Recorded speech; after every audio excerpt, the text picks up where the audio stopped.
Padre, eso me lo dijo un sacerdote. Nosotros debemos rezar los 33 credos todos los días.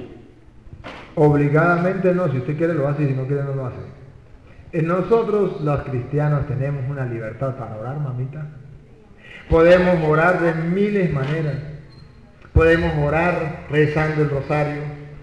Podemos orar como oran los evangélicos, Señor, espontáneamente. Podemos orar dándole gracias, pidiéndole perdón, dándole alabanza, adoración. Podemos orar contemplando. ¿Saben qué es contemplar? Contemplar es mirar, admirar y agradecer. Se lo explico mejor. Cuando un hombre ve una muchacha bonita y dice, Dios mío! Si así es la criatura, ¿cómo será el Creador? Eso es contemplar. Padre, el día viernes nosotros no debemos comer carne todos los viernes del año. Mami, la iglesia dice que no deberíamos comer carne si a nosotros nos gusta demasiado la carne. Pero si, por ejemplo, a mí no me gusta la carne, ¿para qué voy a dejar yo de comer carne si yo nunca como? Y cuando como obligado, porque ya la muela no me da, ni siquiera me canso. Para mí, ¿sabe qué es un sacrificio? No tomar leche. Entonces tendría que dejar de tomar leche desde un viernes, ¿verdad? Lo que la iglesia pide es la abstinencia. ¿Qué es en castellano la abstinencia? La abstinencia es que hay cosas que a usted le gustan y que usted se las va a prohibir usted misma en libertad para aprender a dominar el potro que lleva por dentro, que es las ganas, el deseo, para poder tener fuerza de voluntad y ofrece ese sacrificio a Dios. ¿Sí? Y entonces, pero si a usted no le cuesta nada, y si a usted no le cuesta nada dejar de comer carne, pues ¿qué? A lo mejor le cueste dejar el cigarro, ese es lo que tiene que dejar en vez de la carne. La carne es una representación de algo que gusta y que hay que dejar. Los gustos. En castellano no es otro, sino aprender a decirle no a los gustos. Y ahí tendría que haber un lema. Aprender a comer no lo que me gusta, sino lo que me hace bien. Porque a veces decimos, carne sí, pero ensalada no. ¿Y la ensalada no hace mejor? Sí, pero no me gusta. Error. Porque el cristiano no debe comer lo que le gusta, sino lo que le alimenta. Y debe tratar de apartarse de lo que le hace daño. ¿Sí? Es lo que menos hacemos. ¿Qué es lo que menos hacemos? Pero eso es lo que la iglesia pide. ¿Sí?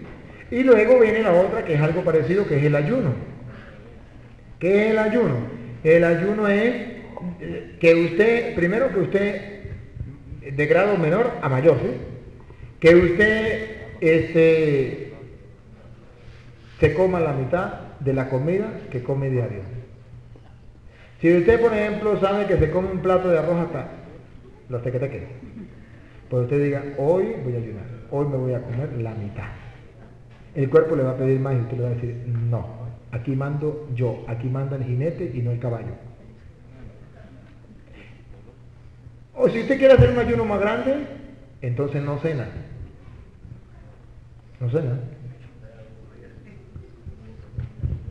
Si quiere hacer un ayuno más grande, pues entonces en el almuerzo come pan con agua y en la cena no cena. Y si él quiere hacer un ayuno más rotundo, no almuerza, ni cene. El ayuno. Ojo, nunca debe dejar de comer en la mañana. Porque en la mañana, ¿cómo se llama la comida de la mañana? Desayuno. Es decir, que el ayuno termina en la mañana. Estoy ayunando y cuando llegó la mañana, desayuno, dejo de ayunar. Porque dejar de comer en la mañana enferma el cuerpo y eso no le agrada a Dios. Entonces por eso se llama desayuno, prohibido ayunar. Ayuno significa no comer. Y si le agrego significa, el prefijo significa antes estaba no comiendo, ahora dejo de no comer. En castellano tengo que comer. Por eso en el desayuno no se ayuna. Nosotros somos al revés, ayunamos en la mañana. Prohibido ayunar se llama desayuno. Y científicamente está comprobado por qué el ayuno es bueno. Porque la cena no es muy recomendable. Y por tanto, se practicaba el ayuno, no se cenaba. ¿Ven? Ajá. ¿Hago otra preguntita? Bueno.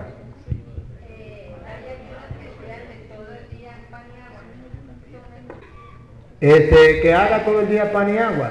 Bueno, pues entonces coma pan en el desayuno. Pero en el desayuno no puede dejar de comer, aunque sea pan y agua, pero tiene que comer.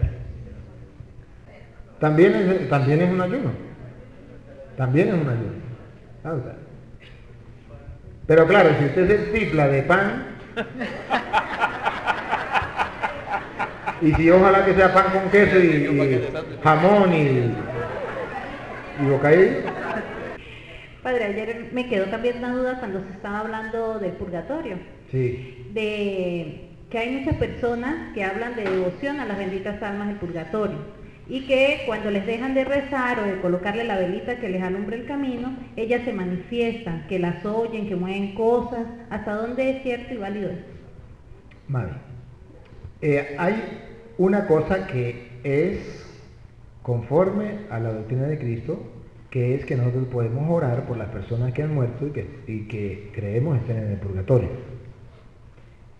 Otra cosa distinta, que es superstición, es creer que las ánimas vienen a cuidar la casa mientras que yo estoy para tal lado, y entonces le pongo la tarea de cuidarlas y yo le rezo unos 5 Padre Nuestro. Eso no es correcto. ¿Sí? Es correcto orar por ella. Tampoco es correcto de ponerle detrás de la puerta un vaso de agua para que tomen agua mientras yo ando para allá. Y eso no es correcto. Eso es superstición. ¿Sí? Pero que nosotros podemos orar por los difuntos, ya explicábamos ayer, que sí podemos orar por los difuntos. Pero una cosa es orar por los difuntos y otra cosa es que yo me vaya a la superstición. ¿Cuándo puede hacerse eso de que se sientan y de que se muevan las cosas y todo eso? Cuando usted lo agarra como a nivel supersticioso. Cuando usted ora simplemente por los muertos, nunca le va a pasar eso. ¿Eh? Pero si usted agarra partes supersticiosas, sí, y no son las ánimas como tal, sino, no lo digas. Sí, porque uno escucha sobre todo a los abuelos, yo le decía Sí. ayer que los abuelos dicen esto, ¿no? Y la otra pregunta era sobre recibir la comunión con la mano, ¿sí? Que se ha convertido ya como más en una costumbre que por realmente lo que significa, ¿no?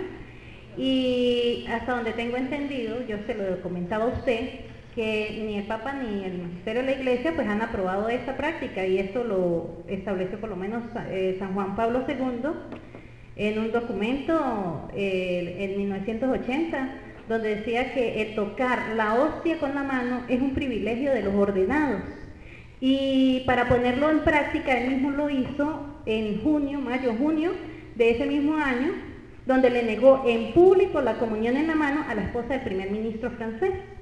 Entonces, mi pregunta es bueno que nos aclare ese punto. Mire, mami, realmente que hubo un fracaso, así yo soy claro, hubo un fracaso en ese punto.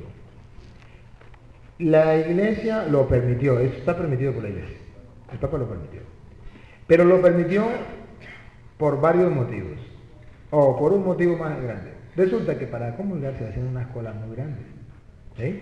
Entonces, para aligerar la cola, el Papa decía que podía recibirse la comunión en la mano. ¿Para qué? Porque cuando uno iba a dar la comunión, la gente que iba a comulgar antes se hacía la cruz y entonces el cuerpo de Cristo, amén. Y se quedaba ahí y no le daba chance al otro a hacerse la cosa. Entonces el Papa pone la mano y se quita y le da el chance al otro. Ahora la gente, el remedio salió peor, porque la gente recibe la hostia en la mano, hacen la cruz, se queda ahí triple. Perdimos,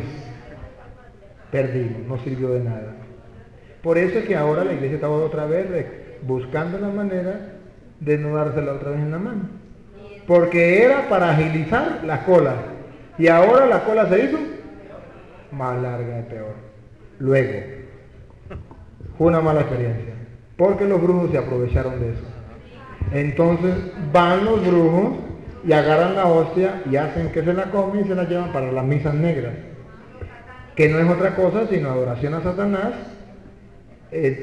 faltándole el respeto al cuerpo y la sangre de Cristo. ¿Se cree? Entonces, ahí está ponchado. Y realmente no es que sea malo que usted la tome en la mano. No. Lo malo es que se presta para que los brujos te lo lleven. Y en otras partes, un brujo paga millones por una hostia consagrada.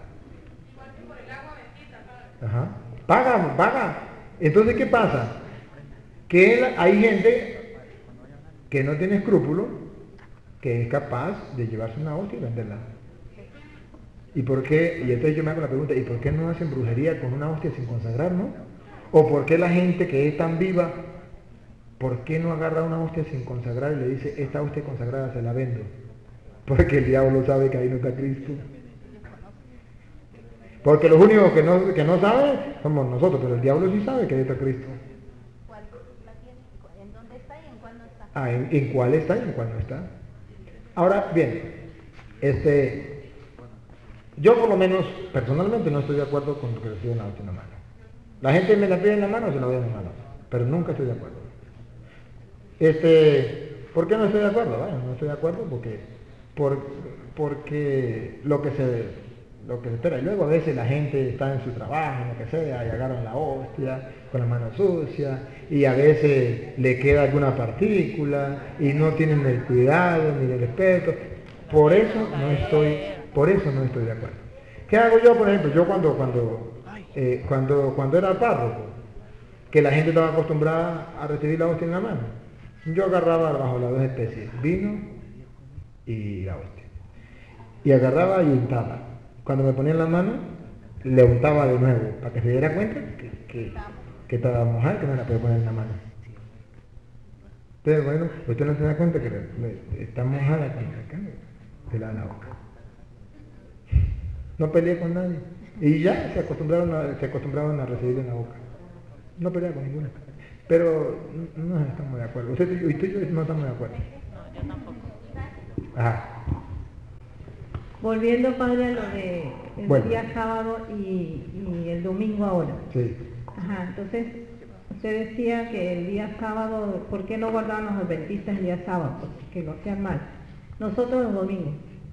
¿Se debe trabajar o no el día domingo? No. ¿No debemos cocinar?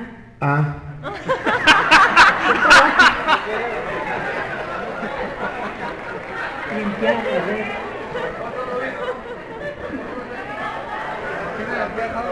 Te voy a explicar, mamá. Porque resulta que el Antiguo Testamento simplemente era una figura. ¿Sí? No es algo literal. Es una enseñanza. ¿Qué está diciendo la Biblia en castellano cuando dice que Dios trabajó 6 días y descansó el día séptimo? Que el ser humano no es un robot capaz de soportar un trabajo continuo sin descanso. Y que el que lo haga, el cuerpo le pedirá cuentas tarde o temprano. Ajá, entonces no. Por tanto, tiene que descansar un día.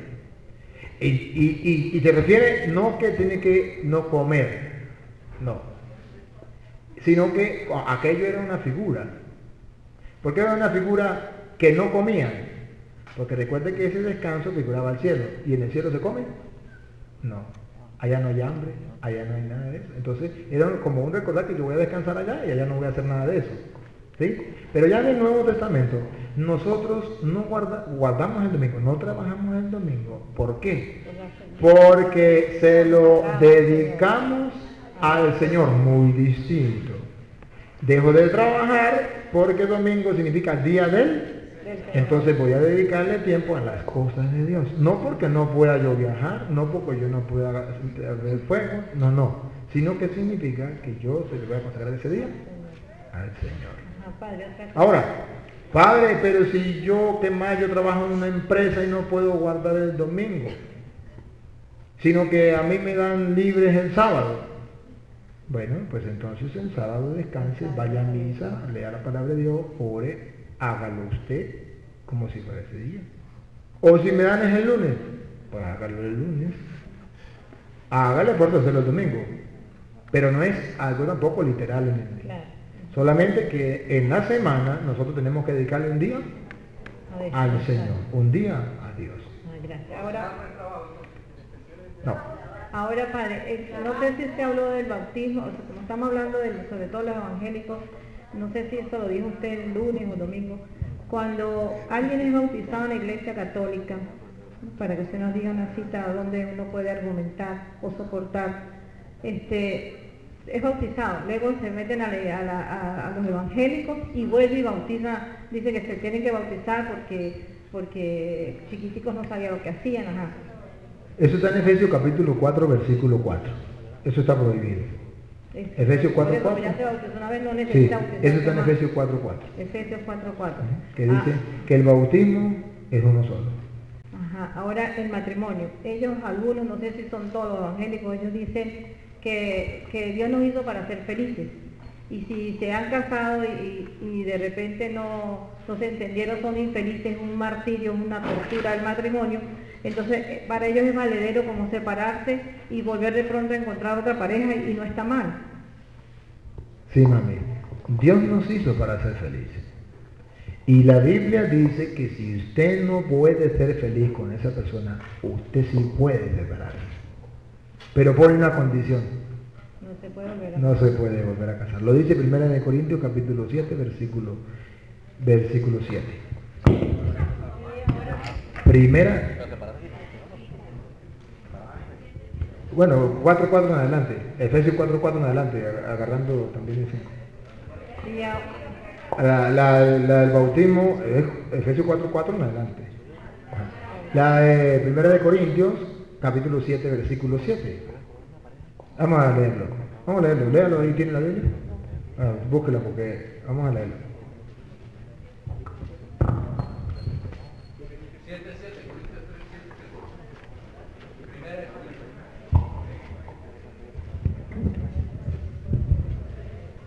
Me gustaría que todos fueran como yo, pero cada uno... 7:7 en adelante, ¿no? Siga.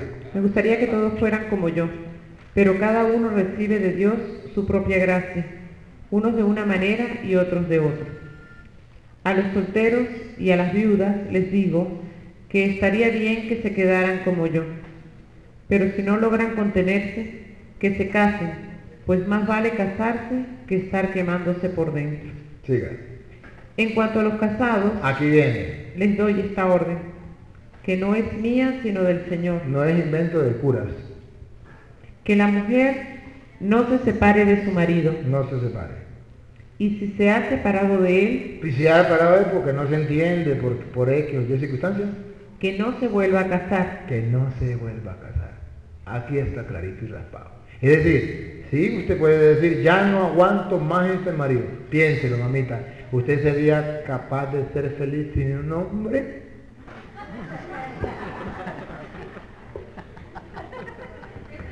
No, padre, pues entonces aguante. Sí, padre, sí podría. Bueno, entonces quede tranquila. No hay ningún problema.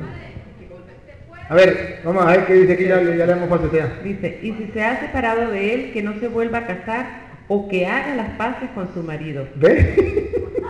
No le queda otra. y que tampoco el marido despida a su mujer. Lo único Dios dice, está bien, yo quiero que sea feliz. Como usted está cansada de macho, quédese sola. Porque usted, ¿qué es lo que no le hace feliz a usted? El macho. Déjelo. Pero si se busca otro, está diciendo que entonces que usted le gusta llevar rosca. Claro, porque va a buscar y ese le puede salir peor. Ajá. A ver, hay una pregunta que iban a hacer, pero no vengan al micrófono porque necesitamos el micrófono. Dale. ahora, algo que quedó y que preguntó alguien y yo también la tenía, los pecados contra el Espíritu Santo, que dice que eso sí no se perdona. ¿Cuáles son los pecados que no? No, hay un pecado contra el Espíritu Santo. Varios no, uno. Ah, bueno. En Mateo capítulo 12, versículo 32, dice que hay un pecado contra el Espíritu Santo que no será perdonado en esta vida ni en la otra. Mateo 12, 32. Voy a tratar de explicárselo y presten atención, aquí, para que ustedes se den cuenta cuál es el pecado contra el Espíritu Santo. Hay un pecado contra el Espíritu Santo que no sabemos cuál es. Pero ahí dice, el que peque contra el Espíritu Santo no será perdonado ni en esta vida, ni en la otra. Miremos a ver que Juan es el que nos viene a explicar, para que ustedes y yo entendamos cuál es el pecado contra el Espíritu Santo. Juan 20, 21 al 23. Juan 20, 21 al 23.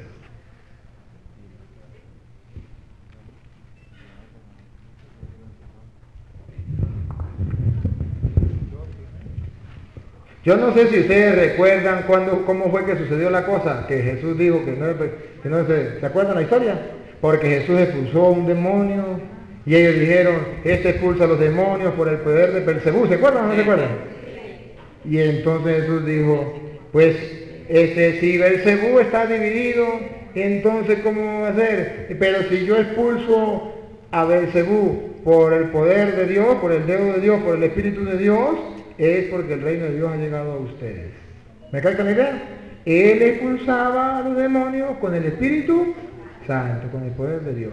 Y los fariseos decían que lo hacía era con el poder del demonio.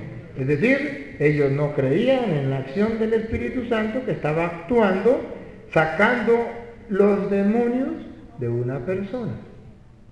Vamos a ver cómo lo dice Juan 20, 22.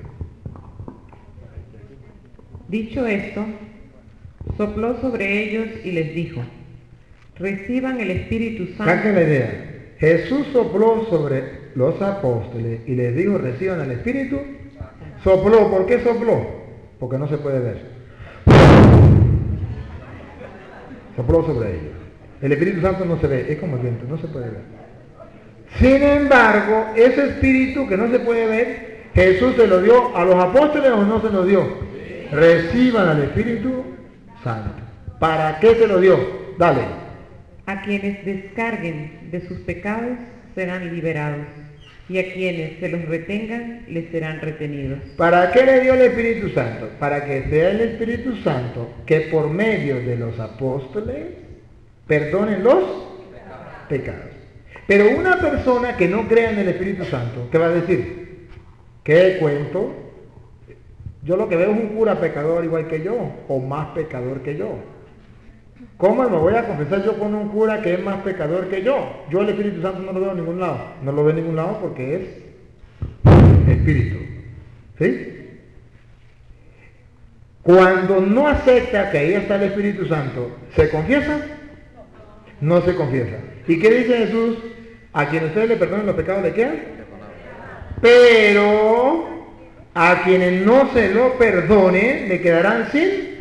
¿Cuál es el pecado contra el Espíritu Santo? Cuando usted no cree que el Espíritu Santo está en el ministro de Dios perdonando. Y como usted no cree, no se acerca a la confesión. Y como no se acerca a la confesión, no le quedará perdonado. Porque le dijo, a quienes le perdonen, perdonado le quedará. Y a quienes no se lo perdonen, le quedarán sin. Porque si no, saque cuenta. ¿Qué tal que entonces dijeran, es que, vamos a suponer que dijeran, no, señor cura, ahí cuando dice el que blasfeme contra el Espíritu Santo, significa que si yo digo una grosería contra el Espíritu Santo, ese pecado no puede ser perdonado. Miren la palabra, no puede ser perdonado. No hay ningún pecado que Dios no pueda perdonar. Si hay algún pecado que Dios no pueda perdonar, dejó de ser Dios. Y entonces, ¿por qué Jesús dice, no será perdonado ni en esta vida ni en la otra? No porque Dios no pueda perdonarlo, sino porque la persona, como no creyó que ahí estaba el Espíritu Santo, sino que era el diablo, no buscó el perdón. Y como no buscó el perdón, dice, a quienes no se lo perdonen le quedarán sin perdonar. Ese es el pecado contra el Espíritu Santo, que usted no crea que el Espíritu Santo está en el ministro de Cristo perdonando, y por tanto usted no se confiesa con un hombre pecador igual que usted o peor que usted. Yo tuve una experiencia fuerte. Yo trabajé en Barinas y en la Caramuca, San José de la Caramuca, fui párroco. Y recuerdo que había un pastor allá y había un viejito que era ministro extraordinario de la Eucaristía. Y él siempre me decía, padre, yo tengo la esperanza de que el pastor algún día se confiese. Sí. Yo le dije, siga orando por aquí. Y un día que yo iba para la misa, me estaba revestido, iba a salir, me agarró por la sotana y me dijo, padre, hay un enfermo grave. Y dije, voy a ir a la misa, celebro la misa y voy y lo veo. Dijo, no, la misa usted la puede celebrar otro día, pero el enfermo que se está muriendo no lo puede confesar otro día. La muerte no espera. El viejito era trancado. Me quité la sotana, me quité los que estaba revestido, me fui ahí con la sotana, me dijo, no, con la sotana no, porque es el pastor. Pídese la sotana. Me quité la sotana. ¿Sabes? Llegamos a la casa, estaba la casa sola. Llamamos, nadie. Dijo, yo le dije, no, aquí no hay nadie. Dijo, sí, ahí está la esposa. La verdad que no nos quiere abrir la puerta, pero de aquí no nos vamos hasta que no nos abra. Viejito tremendo. Y ahí nos quedamos. A rato salió la señora, fin, ya tanto de tocar la puerta que para que deje de fastidiar. Llegó y, ¿qué quieren? Señora, necesito hablar con su marido. Dijo, usted es Satanás. Y le dije, sí, Satanás necesita hablar con su marido. Ábreme la puerta.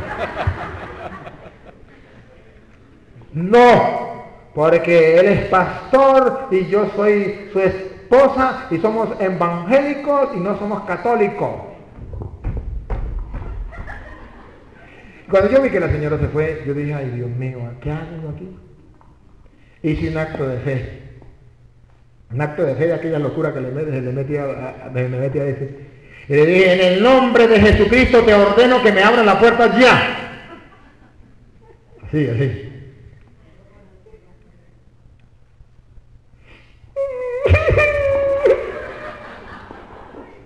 No me hago responsable de lo que pase. Yo le dije, yo sí me hago responsable. Me abrió la puerta, me metí, se fue peleando. Llegué donde estaba el pastor, estaba en cama, no podía hablar, no podía levantar bien, hablaba entre las muelas. Llegó el viejito y le dijo, pastor, aquí está el padre. ¿Ah? El padre. ¿El padre? Sí. Se sentó el viejito, el enfermo. Le dije, yo soy el padre. ¿Usted es el padre? Sí. Dijo, padre, estoy en la hora de la muerte. Yo nunca fui católico. Yo nací en el Evangelio, siempre prediqué el Evangelio, enseñé que había que confesarse con un palo o directamente con Dios, no con un hombre pecador.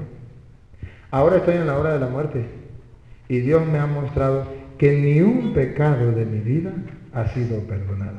Se tiró de rodillas y me dijo, padre, te suplico, no deje que mi alma se condene. Sálvame, dame el perdón de los pecados. Y le dije, tranquilo, yo lo confieso. Lo confesé. Es una confesión general, le di la absolución. Hasta luego. Me dijo, no padre. Yo necesito comer el cuerpo y la sangre de Cristo para tener vida eterna y resucitar con Cristo en el último día. Yo le había llevado la hostia, la Eucaristía. Ay, Dios mío. Salí y dice el viejito, ¿qué pasó? Le dije, no, ya me confesé. Ajá. No, pero él quiere la hostia y yo no traje la hostia. Dijo, tranquilo, padre, que yo sí la traje. Era ministro extraordinario y el viejito, por casualidad, por cosas de la vida, lo traía y dijo, aquí está. Fui y le di la comunión. El hombre me pegó un abrazo y me dijo, gracias, padre. Has salvado mi alma, nos vemos en el cielo. Y yo me fui, celebré la misa. Cuando terminé la misa estaba el viejito sentado. ¿Cómo es que habla letras, no padre? ¿Qué pasó? ¿Se murió el pastor? ¿Se murió? Sí.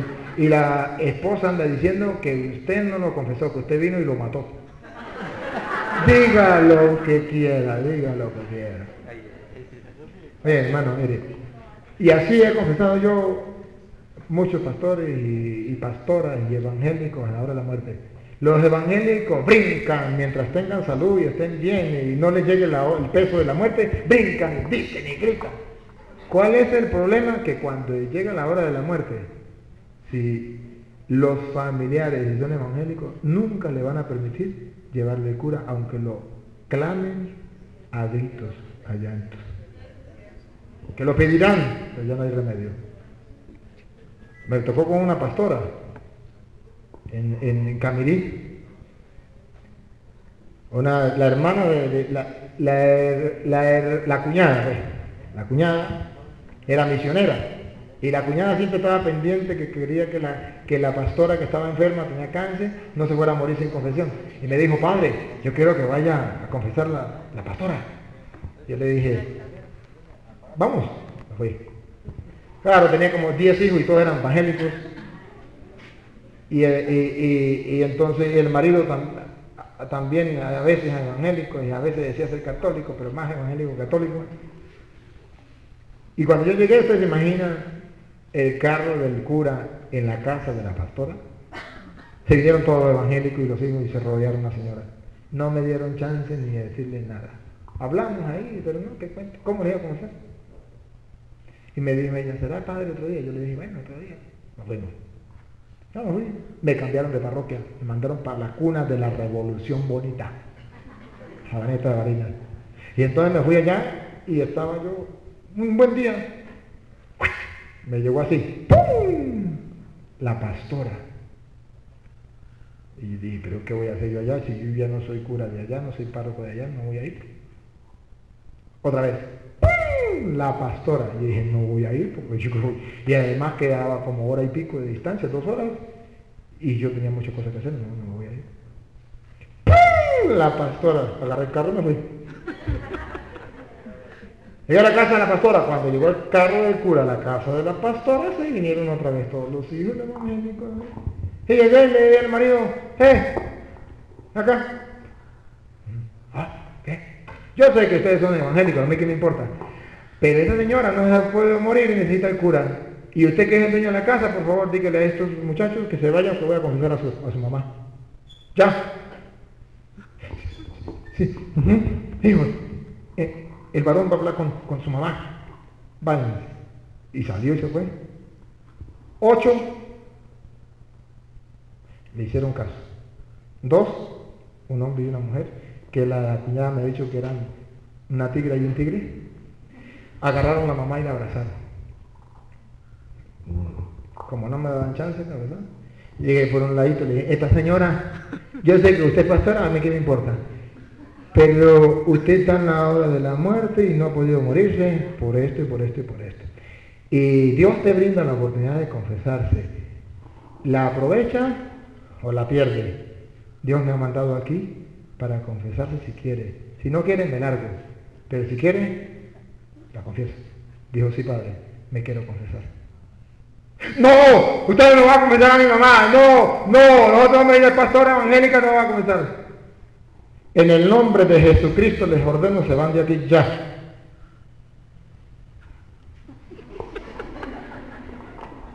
Llegaron cuando pasaron la puerta, quizás se le metió otra vez el diablo y regresaron. Le tiré una mirada así. Y hice como Cantinflas cuando mueren los bigotes y la ceja. Media vuelta y dele, papadito. Llegué y la confesé. La señora llorando me decía, padre, yo cometí un gran error en enseñar que había que confesarse con un palo en la pata en palo o con Dios directamente. Ahora en el momento de la muerte me doy cuenta de cómo me engañaron y cómo engañé a la gente. Por favor, ¿me puede confesar? Le dije sí. La confesé, le di la absolución y me fui. Llegué a Sabaneta y ya estaba la noticia de que la pastora había muerto. Pero los pastores se rebotaron y andaban diciendo que yo no la había confesado, que yo fui y la maté. Agarré el carro y me regresé de nuevo. 2 horas de nuevo. Me regresé. Le voy a hacer ya no aguanto más esto, muérgano. Y llegué y dije, ¿dónde estarán los pastores? Yo tengo que buscarlos y les tengo que decir la verdad en la cara porque están haciendo mucho daño. Y resulta que uno de los pastores que está diciendo que yo lo había matado, estaba en la casa de un misionero, que nosotros llamaba Pedro Amargao. Era Pedro Morgao y nosotros decíamos Pedro Amargao. Y llegué y yo le iba a preguntarle a Pedro Amargao. Llegué, paré el carro y yo veo que están hablando y discutiendo ahí. Y yo dije, sí, están discutiendo esta gente. De repente cuando el Pedro me ve me dice, ¡ah, ahí viene el padre! Ahora sí, diga lo que está diciendo, ahora sí. El hombre mira al padre, le agarra esa bicicleta y dele. Dice, vagabundo, venga, dígale al padre a ver si es verdad. Mire, ese es que está diciendo que usted la mató y que no la confesó. Venga, pastor. Le dije, venga, vamos. Por eso le dio esa bicicleta y se perdió. Entonces le dije a Pedro, dígale a los pastores que vamos a la plaza, que pongamos una tarima y ya aclaramos las cosas. ¿Usted cree que alguno salió? Nadie, pero se callaron el pico. Porque es que hacen tanto daño.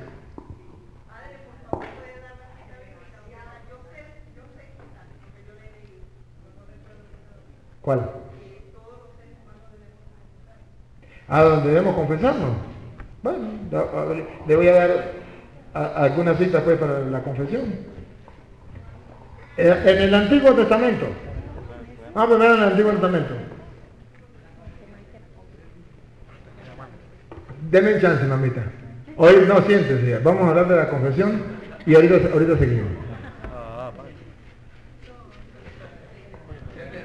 Levítico capítulo 5, versículo 5. Y la vamos a leer de la Reina Valera, la Biblia evangélica que es la verdadera. Hasta rimó, ¿no?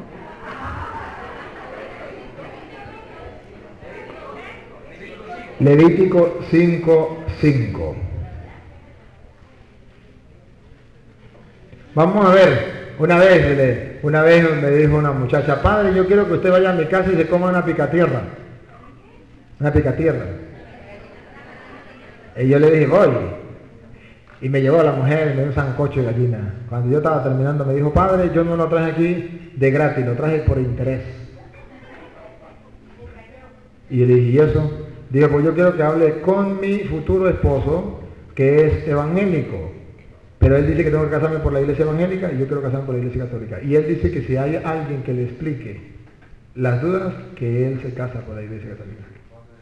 Bueno, pues mire, vamos a poner una cita y entonces hablo con él. Dijo, no, allá está, vengan para acá, carajito. Le aclaré el chamo y el chamo dijo, así sí entiendo. Mi papá dijo que si había alguien que le explicara y lo convenciera con la Biblia, le mostrara con la Biblia, él no solamente me dejaba casar, sino que hacía la fiesta y ponía la novilla. Le dije, bueno, pues usted dirá cuándo vamos. Dijo, no, ya. Y me fui para la casa del papá. Y dijo el papá a los hijos, a las hijas que están, traigan la Biblia. Vamos a hablar. Claro, como yo siempre pongo la cara de bobo bien administrado. Llegó y comenzó a atacarme. Y en eso una hija llamó al pastor y vinieron 2 pastores. Pastor, qué bien que esté aquí. Dije, sí, casualidad. Dije, sí, casualidad, dije que yo soy bobo. Y entonces llegó y dijo, ¿cuál es el problema? No, el problema aquí es que este varón viene a predicar la palabra de Dios y dice que uno tiene que confesarse. Dijo, no, eso no aparece en la Biblia. Y dije, ¿y qué tal, pastor, si yo se lo demuestro? Dijo, no, eso no aparece en la Biblia, eso no existe. Dijo, ¿ve? Lo que yo le digo. Le dije, bueno, y si yo se lo demuestro, dijo, pues entonces si usted me lo demuestra, yo dejo que mi hijo se case por la iglesia católica. Ah, le dije, así sí me gusta. Dale. Más Levítico 5:5. Cuando pecare en alguna de estas cosas, confesará aquello en que pecó. Confesará significa que hay que sacarlo, decirlo, aquello que pecó. Siga. Y para su expiación traerá a Jehová por su pecado que cometió una hembra de los rebaños. Pero como Jehová no se ve, debe haber un representante de Jehová. Vamos a ver quién es ese. Una cordera o una cabra como ofrenda de expiación. Y el sacerdote... Ese es el representante de Jehová. El sacerdote le hará expiación por su pecado. Le hará expiación por su pecado, siga. Y si no tuviere lo suficiente para... Bueno, ¿quién es el que hará la expiación por los pecados? El sacerdote. Otra, Levítico 5:17. Finalmente, si una persona pecare o hiciere alguna de todas aquellas cosas que por mandamiento de Jehová no se han de hacer, aún sin hacerlo o sabiendo es culpable y llevará su pecado. Traerá pues al sacerdote para expiación, según tú lo estimes, un carnero sin defecto de los rebaños, y el sacerdote le hará expiación por el yerro que cometió por ignorancia y será perdonado. Es el sacerdote el ministro de la expiación de los pecados. Lo dice las Sagradas Escrituras. No cualquier persona. ¿Cómo sé yo que no es cualquier persona? Levítico capítulo 16, versículo 32. Levítico 16, 32. No es cualquier persona. No es que yo confieso los pecados al pastor y el pastor es sacerdote. No, entonces no es cualquier persona, papadito. Levítico 16, 32. Ahorita me puede hacer, cuando entremos otra vez rondas a preguntas, usted me pregunta. Hará la expiación el sacerdote. Escuche, ahorita después cuando las preguntas, porque vamos a tocar el tema de la confesión. ¿Hará la expiación? ¿Quién hará la expiación? El sacerdote que fue ungido y consagrado para ser sacerdote en lugar de su padre. No hay nadie más que pueda hacer la expiación de los pecados. Es el sacerdote que haya sido ungido y consagrado. Por eso ustedes verán que el sacerdote, el obispo lo unge y le amarra las manos aquí y le unge con un aceite, lo unge y lo consagra, sacerdote. Si no, nada. Le pasa lo de Judas. Judas se arrepintió y fue y confesó los pecados con alguien que no podía perdonarle los pecados. Y no quedó perdonado. Y fue y se mató. Porque fue a confesarse en la pata de un palo y encontró un mecate y se ahorcó.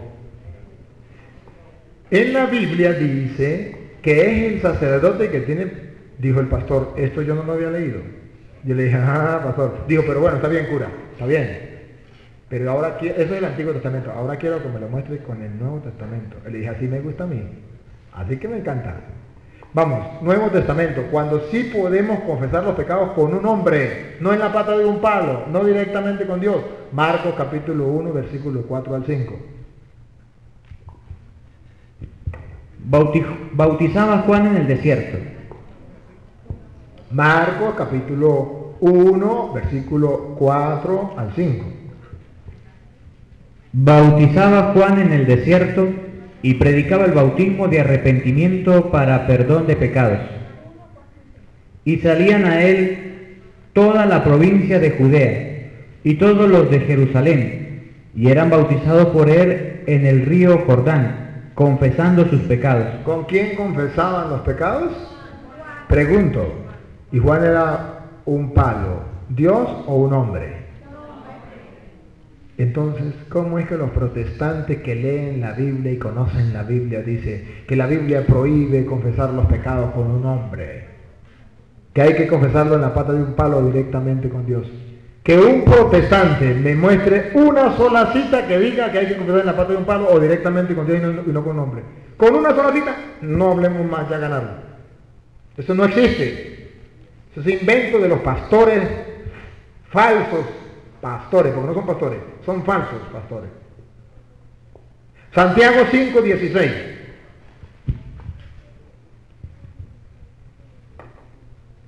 Confesaos vuestras ofensas unos a otros. Acaban de oír. Confiesen sus pecados directamente con Dios. ¿Ah, no? Ah, no, me equivoqué. Confiesen sus pecados en la pata de un palo. Ah, no. Santiago 5:16 dice, confiesen sus pecados unos, en castellano, un hombre pecador con otro hombre pecador. No en la pata de un palo, no directamente con Dios. Bueno, eso es lo que dice él. ¿Sí? Pero yo le puedo demostrar con la Biblia que Dios dice otra cosa, distinto. Porque ellos juegan con la Biblia. Hey. Entonces, ellos dicen, bueno, lo voy a aclarar en todo lo que dice aquí el muchacho. Ellos dicen, sí, señor cura, eso significa que uno tiene que pedirle perdón al otro de la ofensa que ha hecho y decirle al otro la ofensa que ha hecho. No. ¿Quieres saber qué es mentira? Vamos ahora a ver, por ejemplo, primero, Hechos 19:18. Hechos 19:18. Para ver si es verdad lo que dicen ellos o es mentira. Muchos de los que habían aceptado la fe, Acaban de oír, los que habían aceptado, ojo, solamente los que habían aceptado la fe. Yo quiero que ustedes canten este pedacito. Los que no aceptan la fe, no. Los que aceptaron la fe. Hechos 19:18. Lo vamos a leer de nuevo. Hechos 19:18. muchos de los que habían aceptado la fe venían a confesar y exponer todo lo que antes habían hecho. ¿Se da cuenta que no es que a pedir disculpas? No. A confesar todo lo que antes habían hecho. ¿Quiénes son los que confiesan los pecados? Los que abrazaron la fe. Los que no. Siga. No pocos de los que habían practicado la magia ¿Ven? Que no era ofensa a otro, sino era pecado de ir a brujería, de ir a magia. ¿Qué hacían? hicieron un montón con sus libros y los quemaron delante de todos. Entonces es mentira que se trata de las ofensas. Se trata de los pecados que han cometido, como la brujería. Y venían a confesar.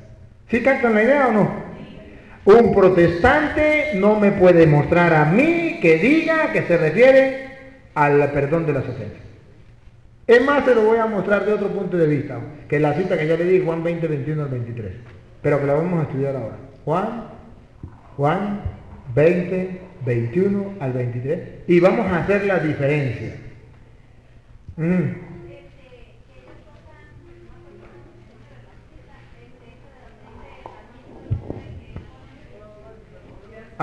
ahorita me acuerdo de esa. Después de esta, usted me acuerda de esa. Voy a estudiar esta y después vamos con esa. A ver, Juan 20, 21 al 23. Y ustedes me van a ayudar para ver si es verdad que es el perdón de las ofensas. Dos cosas.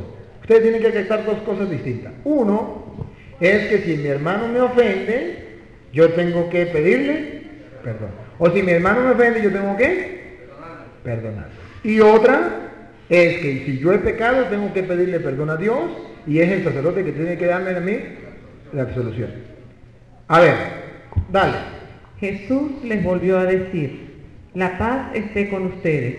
Como el Padre me envió a mí, así los envío yo también. ¿Qué es lo que Jesús nos trae? Paz. Vamos a ver de qué manera nos trae la paz. Segundo. Dicho Ya esto, va. Segundo. Como el Padre me envió a mí, yo los envío a ustedes. La pregunta mía es, ¿Jesucristo envió a alguien o no envió a nadie? Sí los envió. Sí los envió.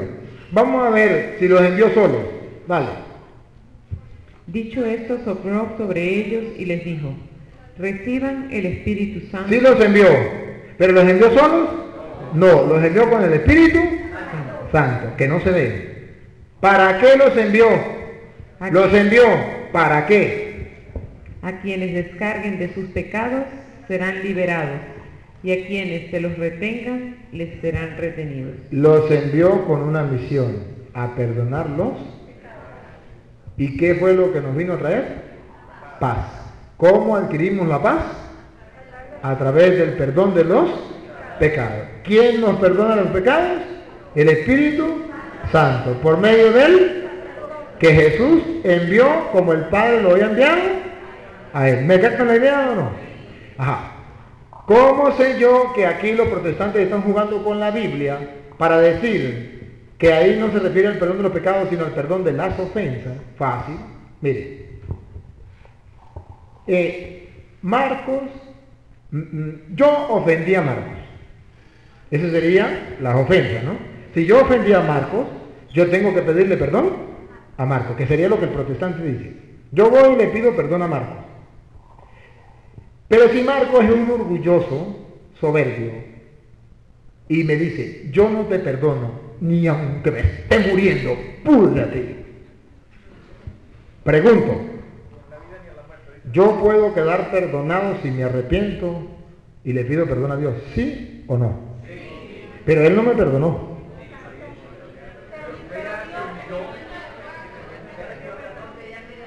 Entonces, en la ofensa, si Él no me perdona, mala suerte. Dios sí me perdona, en la ofensa. Pero en el sacramento de la confesión es,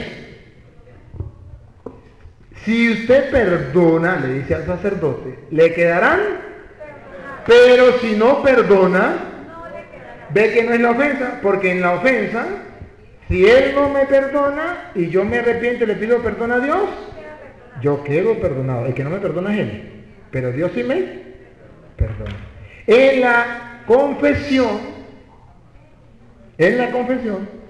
si yo no me confieso y el sacerdote no me da la absolución, no quedo perdonado.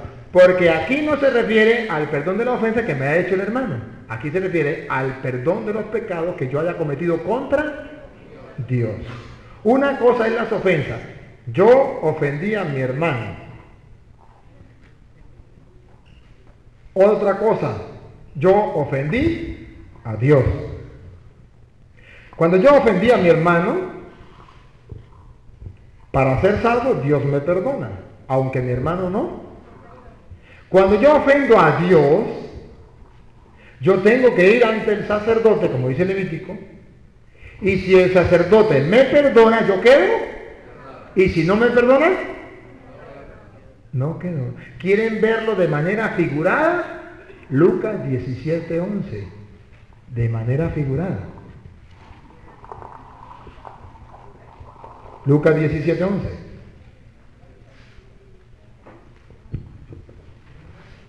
Yendo Jesús a Jerusalén, pasaba entre Samaria y Galilea, y al entrar en una aldea le salieron al encuentro 10 hombres leprosos. ¿Que la lepra que representa en la Sagrada Escritura?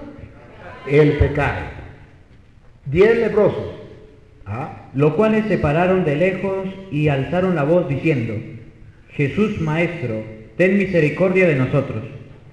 Cuando él los vio, les dijo, id, mostraos a los sacerdotes. Pregunto, ¿Jesús no podía él limpiarlos de la lepra?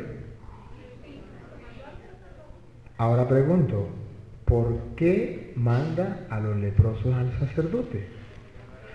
Le hago la pregunta, ¿el sacerdote humanamente podía limpiarlo de la lepra? ¿Quién es el que limpia de la lepra también? Dios. Pero Jesús tiene ministros. ¿Se acuerda cómo dice Juan? Como el Padre me envió a mí, yo los envío a ustedes. Le dijo, vaya, preséntese a los sacerdotes. Significa, yo tengo ministros. Vaya a ellos. Yo actúo, no personalmente, yo actúo por medio de los ministros. Vaya al sacerdote. ¿Qué tal que si esos leprosos hubiesen sido evangélicos?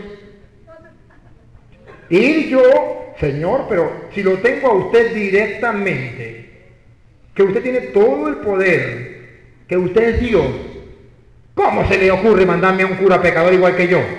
Eso sí no, hasta ahí llego y me regreso. No se cura. Pero mire lo que pasó. Y aconteció que mientras iban, fueron limpiados. Obedecieron al mandato de Dios y por obedecer al mandato de Dios, quedaron limpios, purificados. Antes de llegar al sacerdote. ¿Por qué se curaron antes de llegar al sacerdote? Para demostrar que no es el sacerdote que perdona, que es Dios. Pero que el sacerdote es un ministro de Dios. ¿Sí lo captan o no lo captan? Miré como lo dice Pablo, fue Pablo, en 2 de Corintios capítulo 5, versículo 18, en adelante. ¿Cómo lo dice Pablo? 2 de Corintios 5, 18 en adelante. Segunda de Corintios 5, 18 en adelante. Todo eso es obra de Dios. ¿De quién es obra? No es de obra del diablo, no es obra de los curas, no es obra del papa, no es obra de los hombres. ¿Todo eso es obra? De Dios. Padre, pero ahí no ha dicho de qué está hablando. Vamos a ver de qué está hablando. A ver. Que nos reconcilió con Él en Cristo. Ah, que nos reconcilió. Es decir, que antes estaba ofendido Dios por nuestros pecados. ¿Y quién nos reconcilió? Cristo. Siga. Y que a nosotros nos encomienda el mensaje de la reconciliación. Ah, Cristo nos salva. Pero a nosotros nos encomienda el mensaje de la reconciliación. Siga. Pues en Cristo Dios estaba reconciliando el mundo. Porque Cristo murió por estaba- nosotros. Siga. Leo de nuevo. Pues en Cristo Dios estaba reconciliando el mundo con Él. Ya no tomaba en cuenta los pecados de los hombres. Murió por nosotros, derramó su sangre para perdonar los pecados. Pero nosotros no estábamos en ese tiempo. ¿Y cómo hacía para que esa salvación llegara hasta nosotros? Dale. Sino que a nosotros nos entregaba el mensaje de la reconciliación. Ah, entregó el mensaje de la reconciliación a sus ministros. Entonces miren lo que dice Pablo. Paren la oreja, por favor. Para que usted se lo muestre a los protestantes que dicen que no. ¿Cómo paren la oreja? Nos presentamos pues Nos presentamos pues como embajadores de Cristo. como embajadores de Cristo. Cualquier oreja de perro. Nos presentamos pues como embajadores de Cristo. Pregunto, ¿entonces Cristo tiene embajadores en la tierra? ¿Sí o no? ¿Se acuerda cómo dijo en Juan 20:21? Como el Padre me envió a mí, yo los envío a ustedes. Les dio el Espíritu Santo para perdonarlos. ¿Tiene embajadores o no tiene? Y si usted no los acepta, ¿se da cuenta entonces el daño que hacen los pastores con la gente sencilla e ignorante? Los aparta de los ministros de Cristo para que no reciban el perdón de los pecados y así no queden perdonados y se puedan condenar. Ministros de Satanás son falsos profetas. Ajá. Entonces dice Pablo, escuchen lo que dice Pablo, nos presentamos, otra vez repítalo mujer. Nos presentamos pues como embajadores de Cristo. Ajá. Si somos embajadores de Cristo, ¿qué quiere decir embajadores de Cristo? Sí, para que no entienda. Dale. Como si Dios mismo les exhortara por nuestra boca. Es decir, que el ministro de Cristo es alguien tan sagrado que es como si Dios mismo hablara por su boca. Siga. En nombre de Cristo. Y como Dios habla por nuestra boca, en nombre de Cristo, no de parte de los hombres, no de parte de los curas, no es cosa de hombre, es cosa de Dios. Les rogamos. Le rogamos, por favor, le suplicamos. Déjense reconciliar con Dios. Déjense reconciliar con Dios si Él nos mandó a nosotros como ministros, como embajadores, para reconciliar al mundo con Dios. ¿Por qué usted se llena de soberbia, de orgullo, de mentira, de vanidad y no se deja reconciliar con Dios porque usted es evangélico? Si un pastor me demuestra a mí lo contrario, yo me callo el pico. ¿Por qué a los pastores no les gusta hablar conmigo? Yo no sé. Pero no les gusta. Delicadito. Hermano, porque es que a mí no me caen las mentiras. Porque cuando ellos vienen yo ya voy. A veces se les olvida la cita y yo tengo que dársela para que me ataquen. Seguro que usted quiere tal cita. Ah, sí, eso, tómela, atáqueme. Me da una risa. Porque a veces es que yo sé una cita por ahí que ya, yo sé cuál es. Tómela. ¿Para qué? ¿Para qué? ¿Entiendes después? Sí, la Biblia que estamos leyendo aquí es la Biblia evangélica, ¿no? La que estamos leyendo aquí es la evangélica. Para que los evangélicos no digan, no, es que esa es la Biblia católica, no. Yo, las citas que yo le doy, ¿cuál es la ventaja de trabajar aquí en esta escuela? Que todas las citas que yo le doy están en la Biblia evangélica, para que usted no tenga problemas. Porque si yo le doy una cita que no está en la Biblia evangélica, cuando usted se la muestra un evangélico, usted dice, me engañó el cura. No, yo no lo quiero engañar. Vamos a invocar al Espíritu de Dios para esta tarde comenzar en el nombre del Padre, del Hijo y del Espíritu Santo. Amén. Señor, después de haber recibido tu infinito amor a través de la comida, del alimento, queremos suplicarte que tu Santo Espíritu, el que todo lo transforma, el que todo lo hace nuevo, aquel Espíritu que aleteaba sobre el caos, sobre las aguas, en la creación del mundo, ese mismo Espíritu obra en nosotros. Señor, queremos que tu Santo Espíritu renueve nuestra mente y nuestro corazón a la luz de tu palabra. Que haya una transformación en nosotros